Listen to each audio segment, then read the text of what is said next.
Okay, so welcome to Athina's Log Cabin Cookery Pizza 101. We're going to be learning how to make a pizza from scratch today, including making a homemade dough, a no-cook tomato sauce, and we're going to learn how to use one of these. This is a pizza stone, and we're also going to be learning how to manipulate a pizza peel, which is how we transfer our assembled pizza onto a hot stone. So, first thing we're going to do is we're going to preheat our pizza stone. I'm going to bring it to my oven, and let me get out of here. We're going to put this in the oven at 500 degrees for an hour on the lowest rack of your oven because you want to get it piping hot. Oh, I didn't realize it. So I'll be right back. You had to cook it like that.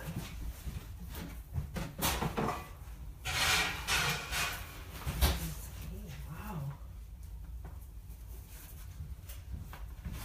So the reason why we're cooking our pizza stone at 500 degrees for an hour is because we want to kind of replicate what we get at the pizza parlor. A very hot brick oven is a lot of the ways that we're cooking pizzas. So we're getting the heat to come from the stone and cooking the crust from beneath. And we're going to get that piping hot environment for our pizza. Gives us a nice crisp crust. So we're going to get started. This is our KitchenAid mixer. If you have one of these, fantastic. If not, we can use a food processor. You can do it the old-fashioned way in a mixing bowl. So it'll just take you 4 days. It might take a little longer, but it's okay. It's definitely doable. So if you guys want to step up here and see what's going on, please feel free to do so. And we're going to take our KitchenAid over here. And when we're making a dough, we've got actually a couple of different components going on. There we go. Don't forget the plug. Yep, let's make sure it stays plugged in. I guess this is okay like that. Do you want to keep it? Pull that over. There we go. Perfect. So we've got our KitchenAid that's got its dough hook attachment. We've got a couple of different components when we're making our pizza crust. We've got our flour, and when we're using flour, we're using unbleached all-purpose flour. You can also use bread flour because it has a higher gluten level, and you can also be fancy and use the Italian. It's called type 00 flour. Again, higher gluten gives you a nice chewier crust. So we're going to put our flour, it's 1 3/4 cups of all-purpose flour, and a good rounded teaspoon of sea salt in our mixer. In our glass measuring cup, we're going to put 3/4 cup of very warm but not piping hot tap water. You want the water that's warm enough to get the yeast to activate, but you don't want it so hot that it's going to kill your yeast. Anything I think above 70 degrees can kill your yeast. So in our measuring cup, we're going to get the 3/4 cup of tap water. We're going to put a pinch of sugar because that's what the yeast feeds on, and we're going to wait till that gets foamy. So I will be right back with the 3/4 cup of warm water.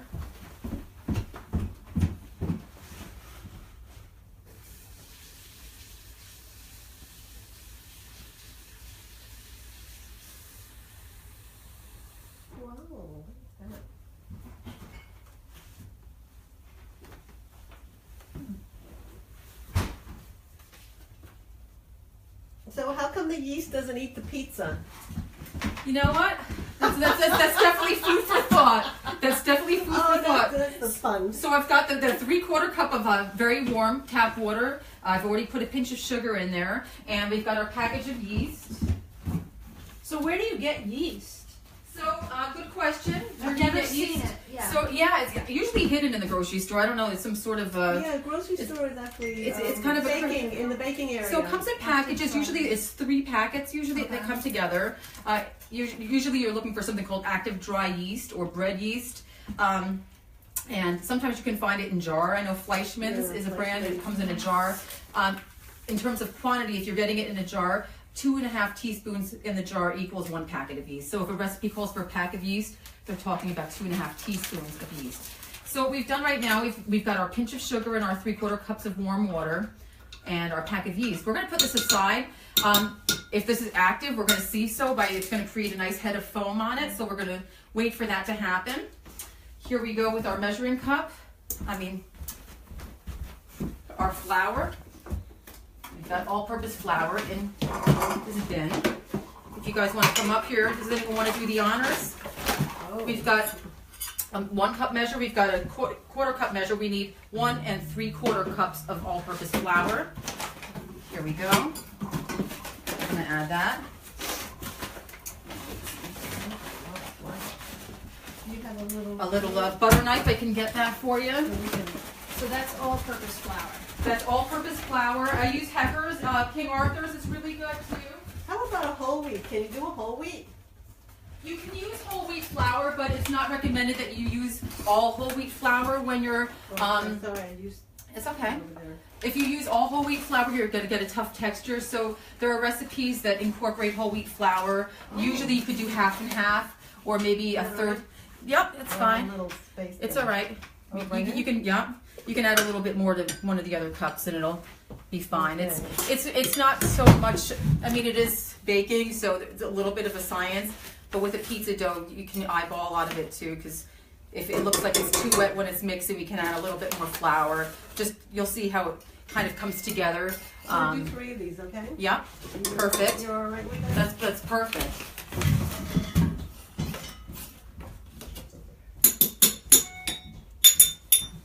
Yay!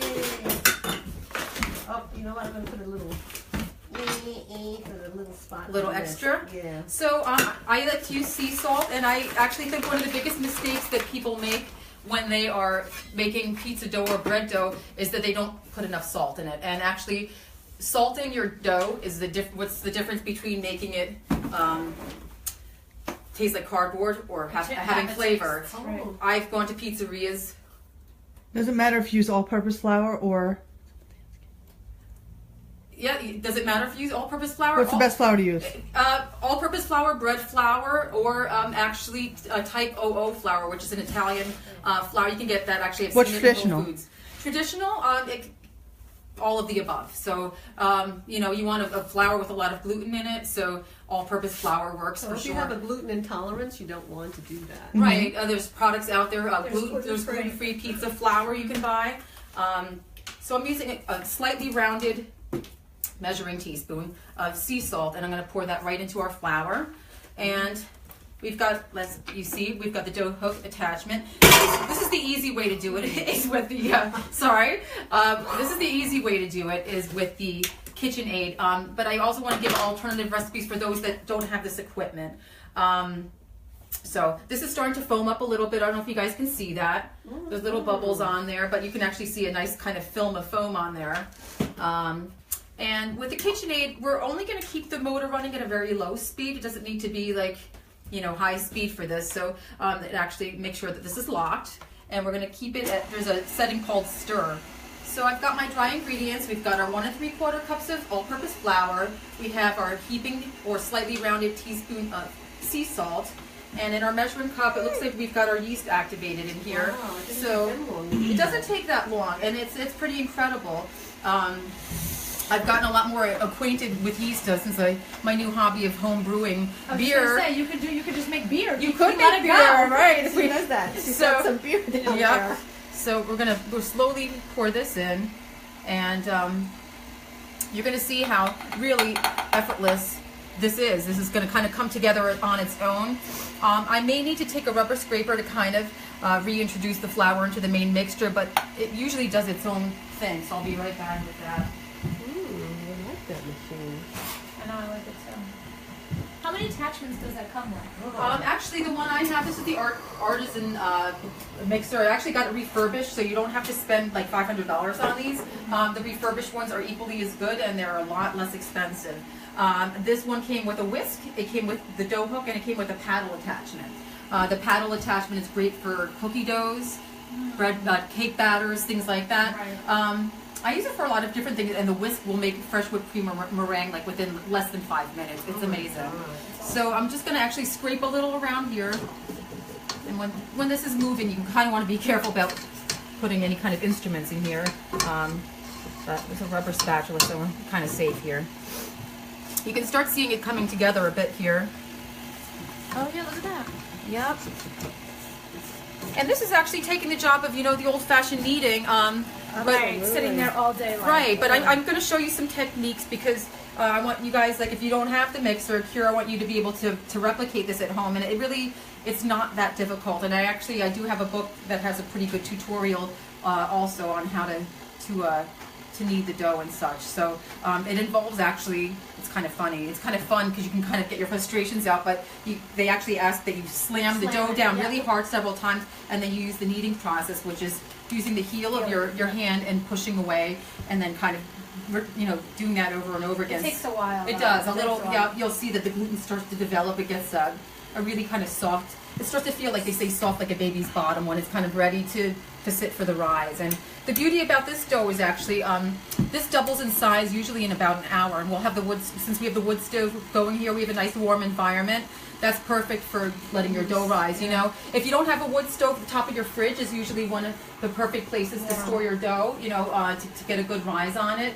I'm not going to put it on the stove because that would be too hot. Actually, it would start to bake the bread, but I can actually put it right next to the wood stove. It'll be like a perfect warm environment for our pizza dough. And actually, if you take a look in here, you'll see that it's actually started to form a ball. Oh, yeah, look at that. So now this is the actual, since, you know, up until this point, the dough hook has basically just been mixing the dough. Now it's actually going to start doing the kneading process. Interesting. Yeah, and it looks like it is a little bit goopy, a little bit sticking to the bowl. So what Sue might do now is add a little bit of flour to the 1/4 cup measuring cup, and just add a little bit, just a little bit at a time, maybe a tablespoon at a time, until it starts making a little bit more of a neat, cohesive ball. You want it to really clean the bowl. That's the kind of sign that you've got the perfect amount of moisture in your dough. To the bowl. That's right. Or even the bottom, or is there always going to be a little bit at the bottom? Some, there might be a little bit, but Okay. but we'll see. Let's see what happens when she adds this little bit of flour. And you sprinkle it in? Right, that's fine. Yeah, while it's going. And typically, this recipe of dough, I can make either one large 14-inch pie with this recipe, or I can do 2 small 10-inch pies. Wow, that'll do a fortune. It does, and I have a large pizza stone, as you saw. Right. But for the purpose of this group, and because I want everyone to have a kind of experience handling the dough, using the peel, shaping the dough, I'm going to divide this into 3 so that we can all do it together. Okay. And we'll each have our own little pie, and then we'll make one big pizza together too. I'll make another batch of this dough. That way we can have a full-size pizza, and you guys can see how that looks. I think maybe just a sprinkle more. That looks good. I can smell the yeast. I know, it really, it's a nice aroma, Yeah, it you smells know. so good. I like the smell of yeast, and you know, there's nothing like the smell of fresh bread or pizza dough baking. Oh, no, So that's the greatest thing ever. it is, it's awesome. We've had a hard time finding good pizza place. I know. So now, so you're not gonna, Yeah, right. Now there's no excuses. this will be better. Wepa! Nothing broke. Opa! Ah! Live TV, folks! I know I did that. Power of technology. All right, you did it. At least it didn't break. I know, it's miraculous. I stopped it with my knee halfway down. That's So, a good catch. Now this is Yeah. kneading. We want to kind of a full 5 minutes on the knead here. You can already smell the pizza stone getting hot. The oven, it's 500 degrees. It's a pretty hot oven, so yeah. So you need how many minutes? For which one? An hour. Oh, for the kneading?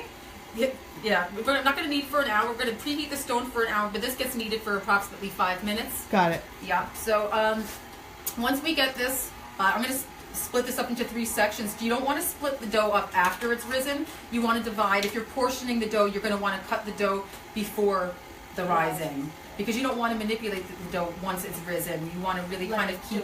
That's right. Right. Exactly. So this is Oh, looking I really see, good. I see. It's really How cleaned the bowl cleaned well. up, That's right. like a perfect thing. So see, to me, I don't know if we want to come in close here with the live cam, the Facebook live cam, and see how this dough is kind of. it's great. looks, Like, yeah. I would have never thought that adding more flour would have done that. To me, I would think, doesn't that dry it out, and wouldn't it make I it know. more... It could if you put too much. That's a really good point that you make, Kira, because if you put too much flour, Right, it you can would- end up with a crust that's a little bit dried out, and not so tasty. Because So you gotta it's better to go little by very little ginger. than too much. Yep. You can't take it out. Absolutely. Sue, you did a perfect job with your additions of flour. It's amazing. This is amazing. It's amazing what you learn over 60-something years. You know, it's all about experience, you know, and That looks really good. It smells amazing. all right, so Yeah. Okay. 5 minutes. We have a timer that we're timing? This? I'm kind of just eyeballing it right now. I think we're pretty close to what do you guys say, a good 5 minutes on this? So we don't want to bore the audience here, so let's move things along. Let me stop the mixer. All right, so Well, that's certainly a. So you're gonna see this kind of little thing here. This, and I've washed my hands, ladies and gents, so no concerns Well, here. that's good. Yes, we want to make sure anytime we're handling food, especially dough, Oh, yeah. because you're getting right in there. So I've removed this, and I'm gonna soak this. If you do not soak your dough hook immediately, this turns to concrete. FYI. Never getting it off. Yes, Right. never getting it off. Wow. I feel like that goes for any kind of food and utensil, almost. It looks really good.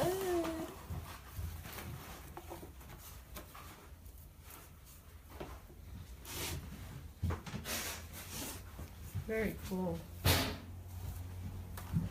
right, so we are going to divide this dough into, I'm going to come around this way because I've got that electrical cord. We're still working out some of the technicalities here, but so when it comes to handling the dough, you have two options. You can either flour your hands or you can oil your hands. It really is a matter of personal preference. I like olive oil just because I'd rather, if I have to add something extra to my dough, I would. Good for your skin. It's good for your skin. It's good, yes. We can use it as hair conditioner, hot oil treatments, all of the above. So I'm probably going to divide it into these 3 bowls, the bigger bowls here. So I'm going to help you. Get your thank you. Yeah, we've got a little bit of a mess here. So I'm actually just going to pour a little of the oil in my hand, rub together. These bowls are great. These are vintage bowls. They're old Pyrex. I need some. So I'm going to kind of just eyeball this into like 3 kind of relatively similar chunks and kind of make a nice little bowl like that. And these will all double in size, so, you know.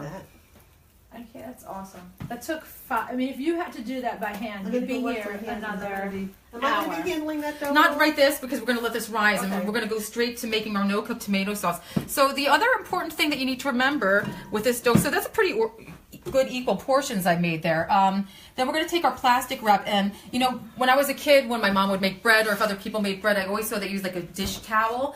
Plastic wrap actually makes a really nice kind of, there's very little room for it to breathe, so it kind of traps in all of the yeast and the gases from the yeast. So I like the plastic wrap, and it seems to work well with these mixing bowls.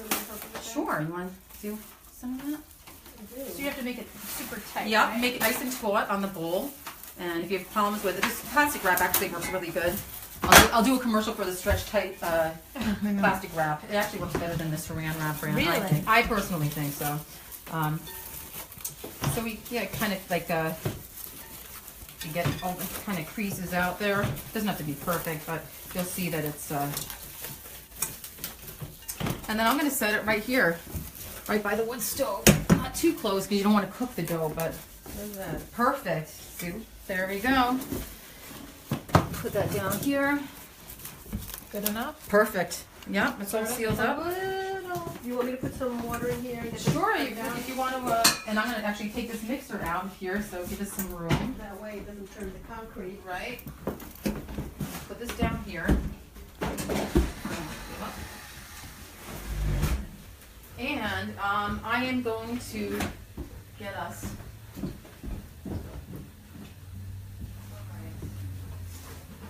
Ooh, is that a thing of cheese? Oh, yeah. Sounds good, sounds good. Unless you need this apparatus, and we'll clean it up now. I was going to think which bowl I'm going to use for my. Another small bowl.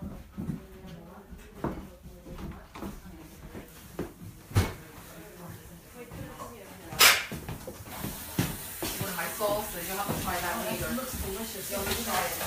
Thank you. We'll use that for. Thank you. All right. So next we have our no-cook tomato sauce. You know, I've tried using cooked pasta sauces, spaghetti sauces, tomato sauces for pizza, and you know, there's something about a cooked sauce that doesn't really work as well. For some reason, I've noticed that when you use a cooked tomato sauce, it tends to soak into the crust so that you don't get that really delicious kind of multi-layer. I like a juicy bite of pizza when I get Right. pizza. I like to have a It fresh makes it tomato. mushy, It does. right? It kind of Yeah. soaks right in. I did that. That happened to me. I have so. done it, and I never learned my lesson, but now I think I've kind of finally established that the way to go is a no-cook tomato sauce. There is an important aspect of using the no-cooked tomato sauce. Oh my God! Live TV. I can't believe that. Did not break. I can't believe it did not break. Woo! That's great. 2 down. Nothing I broke. know. You know, this is what we're Listen. talking about. This is what makes it fun. This is the real deal. So, if you're gonna use the fresh tomatoes, and these I like whole. They don't have to be San Marzano, although I like San Marzanos. San Marzano They're a really lot. good. But these are imported from Italy. I think Cento makes a really good product. Pastain is also really good. Definitely go for an Italian tomato. I don't know. Yeah. Maybe I'm just no, partial, no, but you're, I I've like noticed them. that too. I They have use a better it to make- flavor. Yeah, I use it. Actually, I use it in my turkey chili, oh, yum. and it's delicious. I just made chili last week too, and I always put canned tomatoes in mine. I do the crushed tomatoes. Yeah, I always thank use you. Italian, and I make it kind of healthy because I'm kind of a health nut. That's so good. That's the turkey good. chili. I mean, You can make healthy taste good. You know, you just have to know how to do it, right? So the trick about making, and I'm coming right back. I'm sorry. The trick about using your whole peel tomatoes, because if you want to make a fresh tomato sauce, you want to strain the liquid. You use a size of canned tomatoes this big. You can actually end up straining out a good 1.5 cups of the juice. So the reason why you want the sauce to be pretty thick. So we actually might actually use this little thing here. But you want to get some of the juice out of this. And then at the next, once we got, so you're going to use this, or you're I'm going going to to use the thicker portion. The I'm going to use thicker, what's left in here. because otherwise it's too watery. Exactly, and that's when you really end up with a soggy, Right, a watery right. pizza, and Right. you know the liquid doesn't evaporate. So That makes sense. Yeah. Is this with basil? that has a little bit of basil in it. Yeah. Yeah. No, that's good. I love basil. In the summertime, you know, I mean, I load it up. You know, Oh, yeah. don't just get like some no name. So we're gonna get the liquid out, and we were just talking about the difference between using the fresh tomatoes versus a cooked sauce. Like if I've used like my spaghetti sauce or my tomato sauce that's been cooked on a pizza, it doesn't have the same integrity on the crust. It seems to soak into the pizza. But when you use fresh tomatoes, it ends up like once you strain this liquid out, which I was saying you could probably get a full 1.5 cups out of the juice out of here, which Wow. you can use for Bloody Marys if you'd like. But we're gonna. There's two options at this point. Once we've gotten the juice out of the tomatoes, we can either. I don't like chunky tomato sauce on my pizza. I'm gonna use the immersion blender, which Kira says she likes these Yes, things. I So need one of those. so we'll get to use that. Bad. And those are really inexpensive. I actually think I got that one for $10 at Ocean State Job Lot. So Really? yes. So it doesn't have to be. I'm gonna do It does that. the same job. It does the same job. It's good for a lot of things. I actually use this immersion blender for my cream soup, so my butternut squash soup. Right. It enables you to use the same pot, so you don't have to dirty as many dishes. And there's spillage when That's you're, right. when you're transferring to So a you food just processor. put it Right. in, use it. And the other Black bean soup, if I want to make it pureed. Split pea, if I want to make it a little bit more Yeah. of a, Break it a down. puree, it works great for that. So yes, this is useful. It's not a huge investment, which is good. I find this very useful. So again, if you like chunk tomato, then don't worry about using your immersion blender. We could actually do it two ways today if you guys want. We could, have some of it pureed and some of it chunky, depending on what your preferences are. And we can Do see you guys what- have a preference? I do not know. No, I'll eat anything. I think we Okay. should try it though, experiment and see what the... Okay, Well, let's do I that. think that too. It's kind of like a margarita when it's chunkier. Right, You have, it like, is. the Yeah, or chunks, like a grandma pizza. Grandma, right? That's versus- actually a good pizza to make too. Yeah. I usually do that on a sheet pan instead of the stone. It's like with the oil, You oil it first. oil the pan, and then you get the square pizza, Would you get chunky with- garlic, and Would you get crushed that pepper. same with the coated pizza, the coated square tray? Would you get that same effect, or would it? It's a little bit different on the stone because the stone Yeah. gives more of a crispy crust. You don't get that oil kind of Right. home grandma pizza because it's a little bit just of a different style Yeah. pizza. But they're good. They're kind of very different. It's they seem so similar, but at the same time they have a kind of a different feel about them. So you guys want to try one with some chunkies? Is that all right? Is that So okay? yeah, so let me take a couple of these tomatoes here, and if you guys want to go in with your hands, you certainly can, or we can just coarsely chop them. We have the cutting board here, so that's. Let me actually take a few more of these. Do you want me out. to plug in the immersion blender? You want to take more out? Yeah, we'll plug in the immersion blender. How much more? More? That's good, I think. Yeah. You can, and then I'll puree the rest of this Yeah. in here. And So you can see this is very kind of thick. We got rid of quite a bit of juice here. So Kia, bring out a fork. A fork so I can... Pork. a fork. please. A fork, please. Everybody makes fun of my A accent. fork, please. I got that accent. I got that Long Island accent going. All right, so we're gonna actually have a plug right here. Let's see if this reaches from here.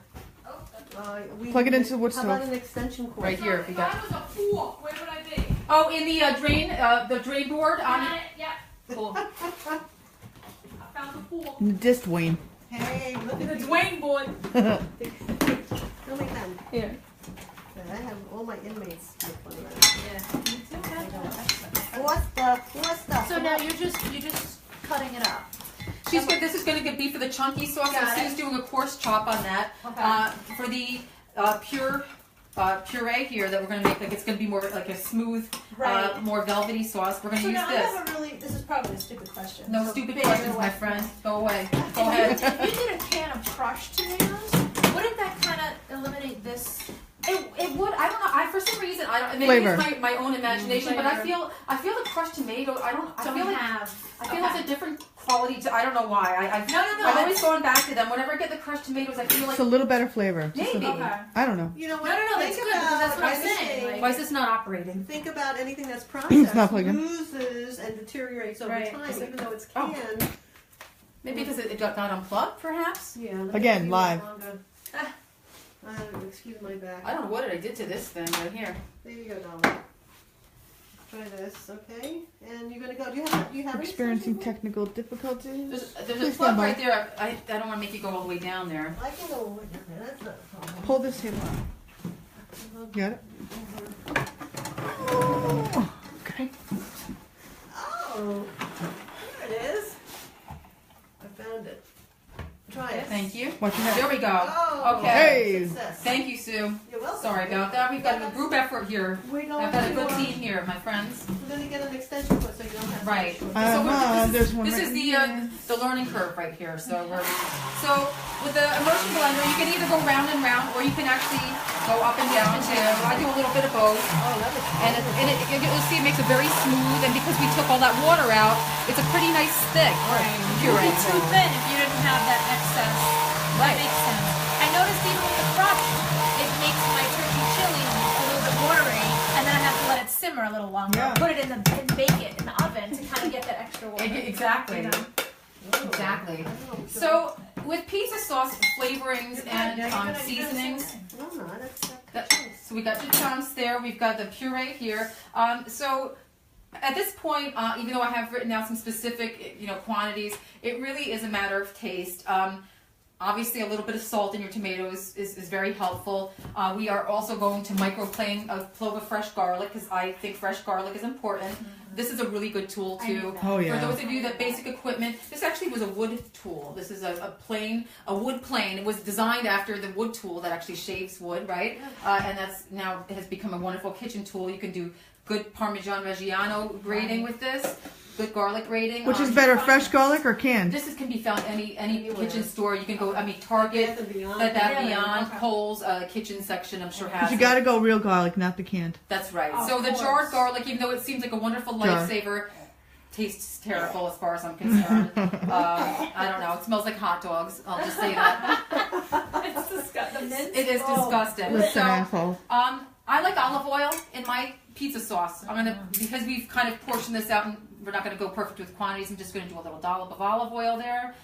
It's a fat, but it's a healthy fat, so don't get freaked out about it's it. a delicious, amazing fat that everyone needs to have every single day of their Absolutely. lives. So, if you're using the full can of tomatoes, you use probably roughly a teaspoon of sea salt.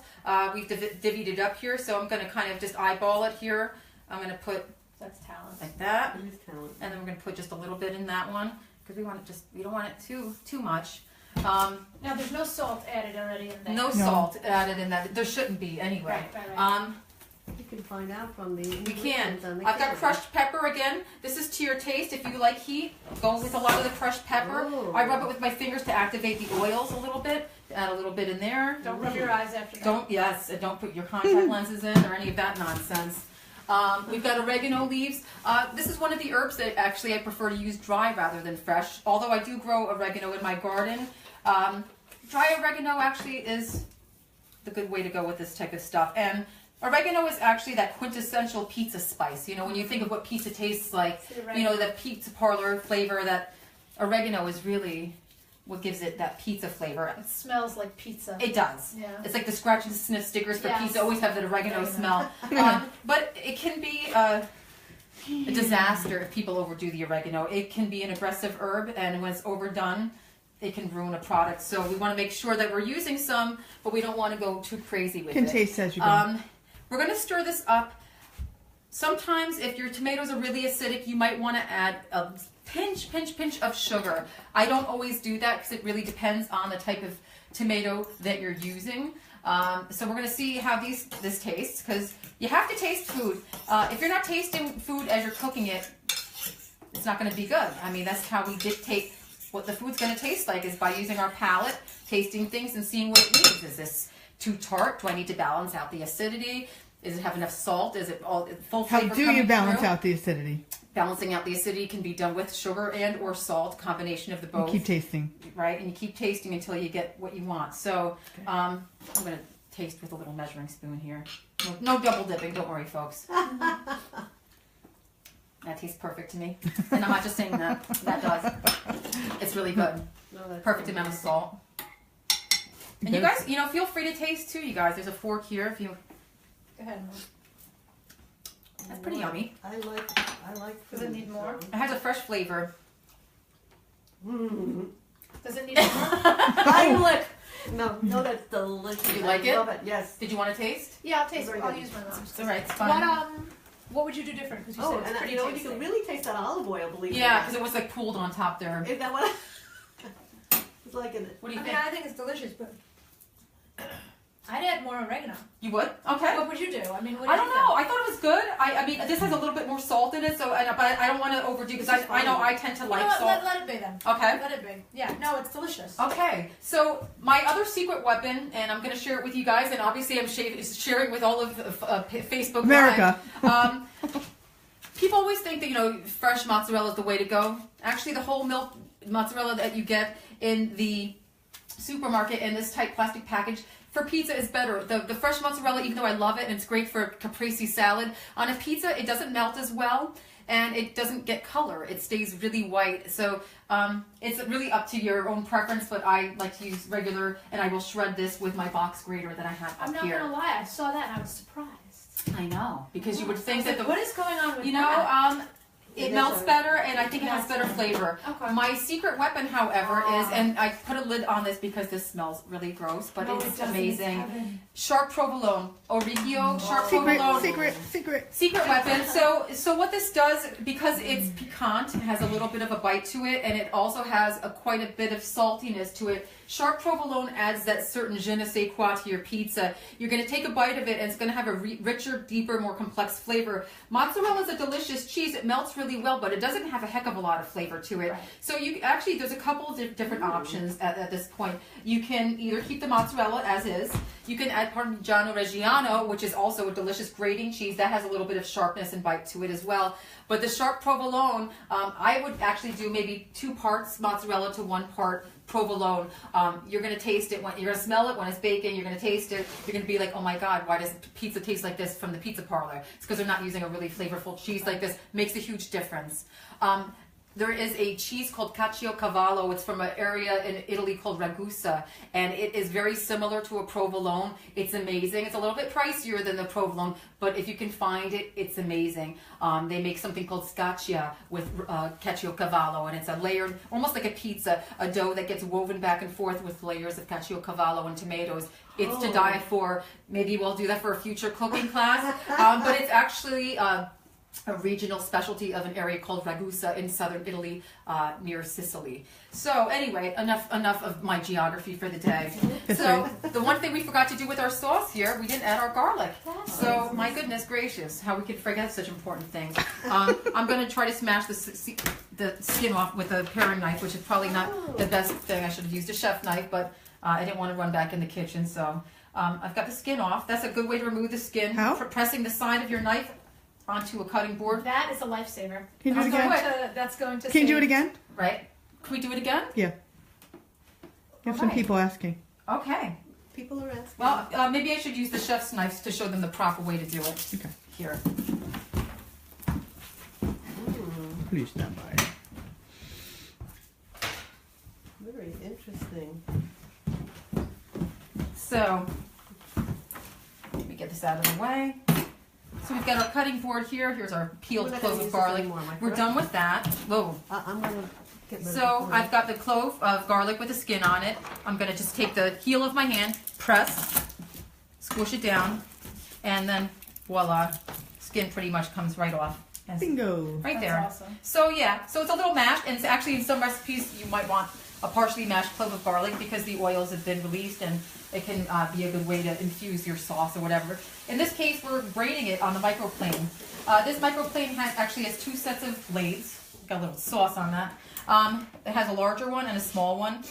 If you want smaller pieces, if you want really like a pulp, you'll use this. If you want like a minced garlic, you use the larger part. So I'm going to use the larger one for this. And I'm going to use probably this whole clove for this. And of course, this is to your taste. You know, if you like it really garlicky, by all means, add more. I think garlic is one of those things. There's some people say, oh, you can never have too much garlic. I beg to differ. I have had things that have too much garlic. I had Pepe's Pizza once, which is a wonderful pizzeria, by the way. I got their clam pizza, but there was so much garlic on it. Frank Pepper? Yes. Yeah. It was a delicious pizza. They make a really beautiful crust. They have coal-fired I pizza. love their It's pizza. amazing, but their clam pizza was overkill with the garlic, in my opinion. I want to taste everything. I don't want to just be... Taste garlic. Yes, it's a little much. So we're adding our minced garlic. We're going to stir that in. Oh wait, this is double dipping. We did double dip. All right, I'm That's going why to I take all of use this it and I'm again. going to, that's right, I'm going to wash it off and we'll have Thank you for remembering that. Stir this stuff up. It's like a little extra bits of garlic here, but it's all right.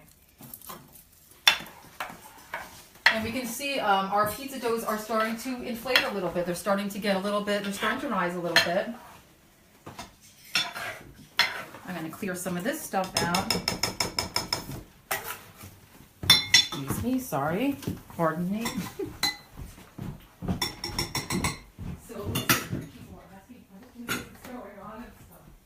Alright, I have everything cleaned up. Just in case we need more tasting. Cleaned up and ready to rock.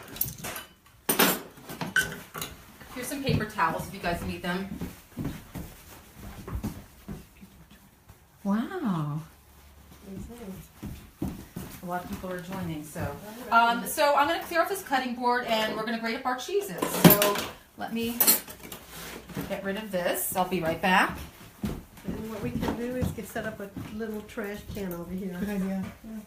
We're learning, We're aren't in the we? kitchen, yeah.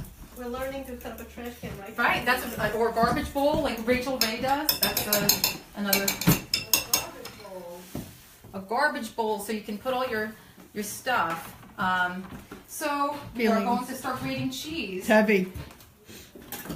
Garbage. All right, so here's our Okay. odoriferous provolone cheese. I love it. I think it's what It smells like an Italian deli, you know. Stinky cheese. I love it. It really is. Because I don't think it smells bad. I love it. It's Stinky yeah. I really thought you were going to do the Parmesan Reggiano. I'm surprised. I mean, I'm not. I've heard provolone before, but the that's interesting. That the You've done that. Reggiano doesn't have as much flavor as the provolone. Over there? It's a little use that milder, you know, and I love I can eat it like Reggiano an as a apple. snacking Yeah. cheese. Yes. It's so good. Yeah. So we've got our mozzarella. You can actually par freeze your mozzarella to make it easier to grate because it is a soft grating cheese. What do you mean by par? I would put this maybe in the freezer for like a little while just to make it a little bit hard. Oh, okay. Just so that sometimes when you're grating it, you'll see that mozzarella gets. This is my old box grater. Chunks up. It does, and I mean, Clogs up your machine there. right. It's not a huge deal, but anyway. So we're gonna grate some of this mozzarella. I'm using the largest hole in my grater. You can certainly take shortcuts with this if you want to get pre-grated mozzarella cheese. We're not gonna kill you. It's not a cardinal sin. But you know, it was on sale, and I do like to you know, look at my budget when I'm shopping for things, and I can find quality things for less, and it require a little bit less. You know, it requires a little bit more work on my part. That's okay. I can grate some cheese. So this table is a little wobbly, but we're doing okay here. It's fine. So actually, this is grating okay. Yeah.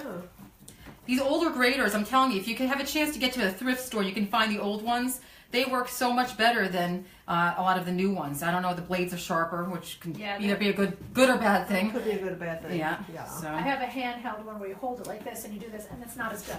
This Oh one- yeah, the box ones are good. Yeah. I have one of those too. I actually take that backpacking. Yeah. Yeah. On our next backcountry cookery class, we'll show you that little hand grater.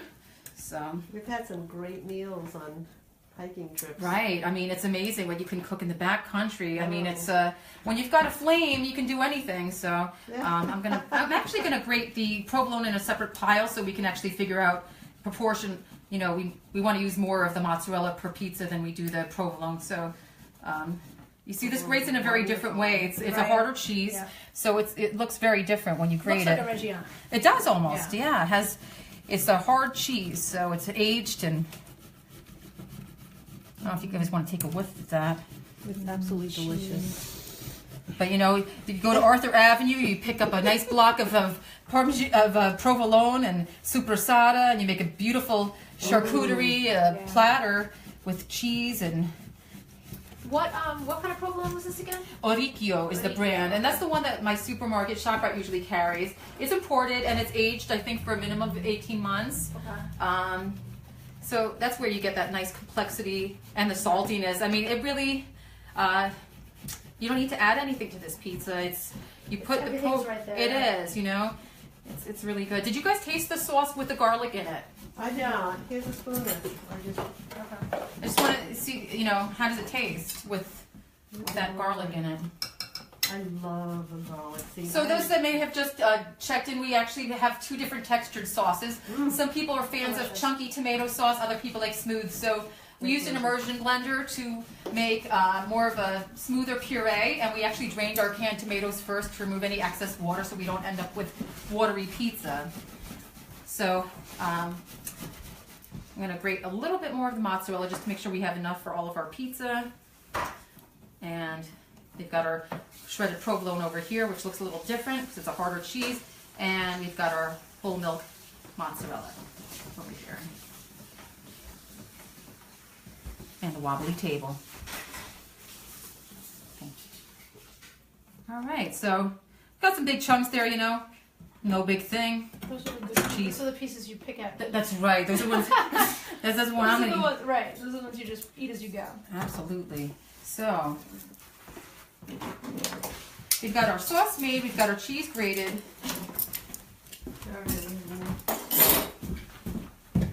How is our dough? Look at our dough growing. Wow, that's fast. Yeah. Growing. This is like the. I wonder if this is where they got their idea when they made that horror movie. Wow. So we've got the dough rising by the wood stove. Got cheese grated. Sauces are made. Does anyone have any questions so far? What we've got going on? Not at all. And I've learned so many useful tricks. This is wonderful. And I'm going to. I just use it to mix. Oh, good. Okay, Yeah, I'm that, gonna no, let that it keep hasn't been that. touched. And we have a little space because I think there's some kneading that's going to be going on. That's correct. We're going to have to get that dough to come down.